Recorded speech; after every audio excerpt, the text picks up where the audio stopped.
better daily, where we work hard in our minds, bodies, and our spirits to become 1% better every single day. Download the app and join our Betterment family at betterdaily.live to catch the video version of these podcasts. Here's your host and my dad, Alex Van Houten.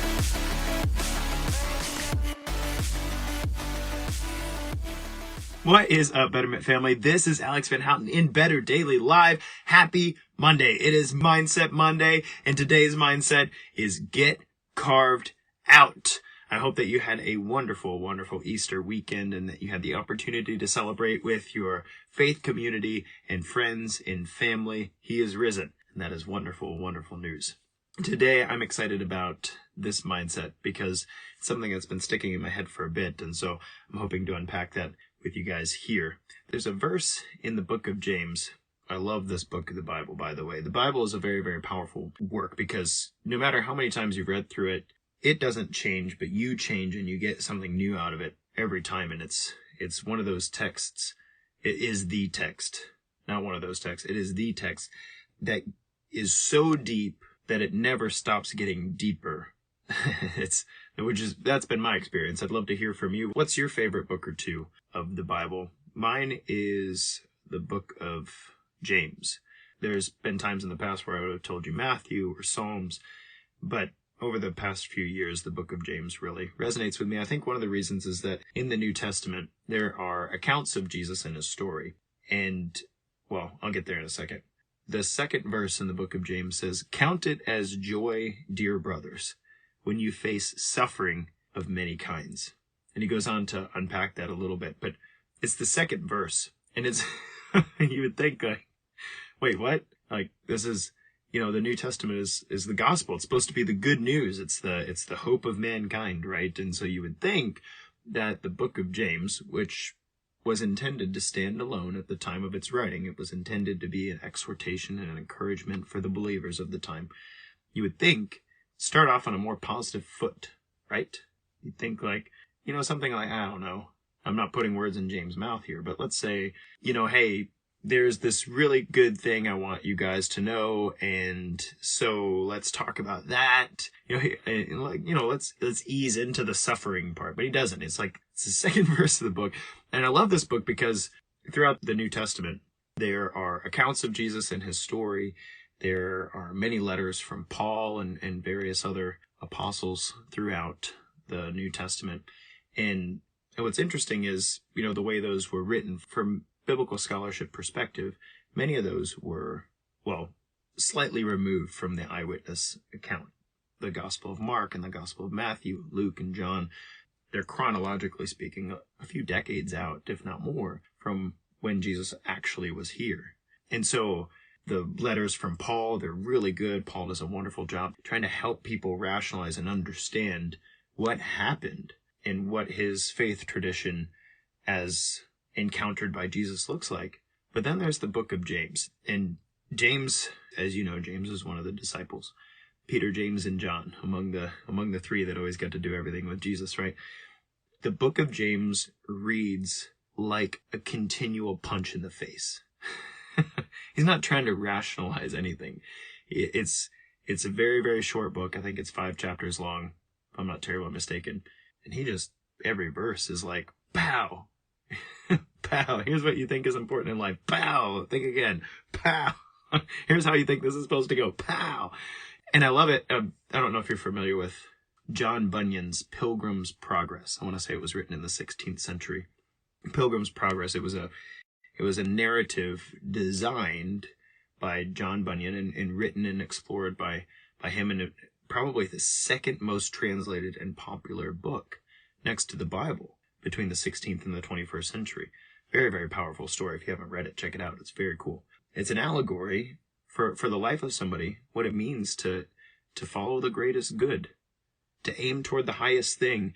And it's punctuated by, it's not like sunshine and rainbows the whole time. The hero of the book, his name's Christian. That's not a mistake. The characters in the story of John Bunyan's Pilgrim's Progress are named after what they represent. There's one called stubborn, I think. It's not stubborn. They use a different word. It means stubborn. And then another one is double-minded, and another one is Lust and Vanity Fair. There's a bunch of names throughout the book for places and people that are meant to personify what it is that a Christian might face on their journey.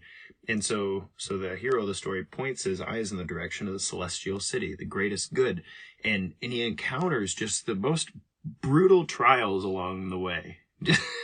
Like he sets off to go. His family doesn't want to join him. He ends up in a swamp. He's got a big backpack on his back. This is his burden he's carrying around, and he doesn't know how it got there, how to get rid of it.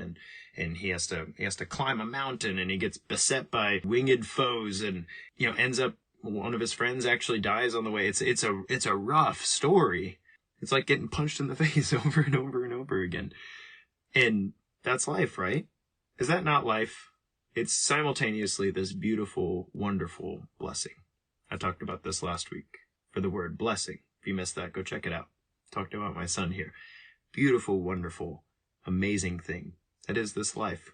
It's infinitely meaningful. And if you'll take a moment to look around, it really is wonderful. At the same time, life kicks your butt, man. Life is hard. Life is hard. There are a lot of obstacles coming at you if you're not already in the middle of one. Don't worry, there's probably more. And so James says, count it as joy, dear brothers, when you face suffering of many kinds. Why does he say that? What is up with that? Well, there's this speech that goes around in our Christian community. It's called being burned out. People are like, oh, I'm so burnt out, or oh, I got burnt out on that, or I burn out on this, blah, blah, blah. In the workout world, we call being burnt out giving up. That's what we call it. You're like running up a hill. It's hard. It's difficult. That's the point. You're breathing hard. You're telling your body, hey, look, we're not strong enough yet. We need to tap in to the potential of our DNA here. And we need to manifest some mitochondria. We need some more blood volume. We need to increase our ability to move oxygen. We need to tap into our fat stores. Maybe we need to lose some pounds because this is hard. This is so hard. And you suck at it right now. That's what running up a hill is like. That's exercise. And if you're halfway up the hill and you say, oh, I'm so burnt out, this is the hardest thing I've ever done, I'm going to stop.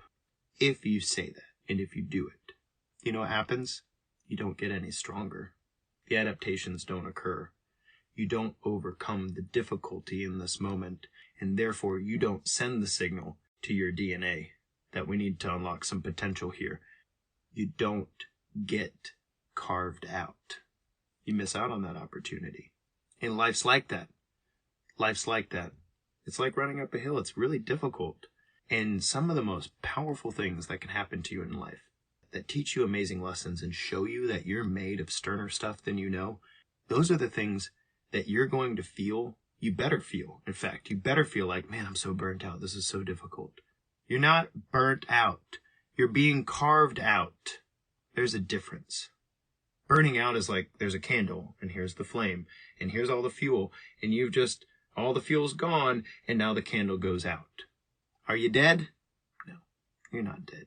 Look, the feeling of burnt out is a real feeling. Get some sleep, eat some good food, do some exercise, talk to somebody you love, right? Like, don't do this thing alone, but don't you quit. Don't you quit before you get the blessing of doing something difficult. Don't you quit because I'm burnt out. If it's not hard, you're doing it wrong. It's not growing you. What did you expect? That you're going to do something and be like, oh, this is the easiest thing ever. I'm so content and complacent and happy. Fine. But here, we grow 1% better every single day. And you will not grow unless you find that place where you start to feel burnt out. And you say, no, I'm being carved out and I'm not going to stop. I'm not going to stop because it's hard. I'm not going to quit because I'm suffering. I'm going to see this through. And I'm sure there's a lot of things James was saying by opening up his letter with the second verse being, find joy, dear brothers, when you face suffering of many kinds. This is definitely one of the things that he was talking about. The difficulty is growing you into something awesome. You're not burnt out. You're being carved out. So don't stop. Take good care of yourself. Get the rest you need. Eat good food. Maybe cut a few things out of your life that are distracting you from the growth here. But you're not being burnt out. You're being carved out.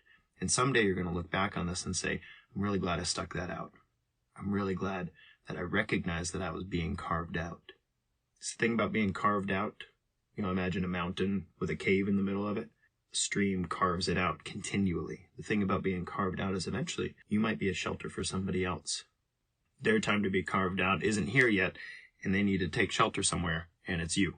And if you would have given up because you were burnt out by being carved out, if you would have given up, you wouldn't have been able to be there. We need a world full of people who are willing to endure the difficult things and be carved out. Not give up and whine about being burnt out when things get difficult.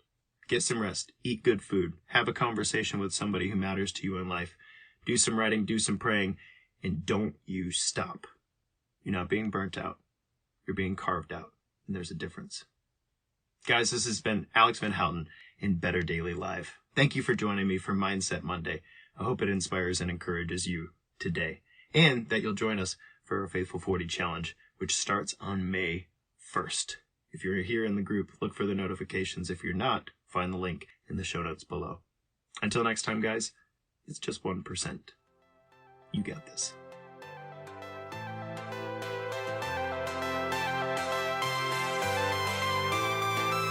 Thank you for joining us for your 1% Better today. Don't forget to subscribe for the podcast. Leave us a raving review to tell others how Better Daily has helped you in your journey. If you want more Better Daily, download our app and join our Betterment family at betterdaily.live. Use code POD to get 25% off your subscription. That's POD, all caps, to save 25% on your subscription. We all have a cross to carry. It's lighter when we do it together. Go to betterdaily.live today.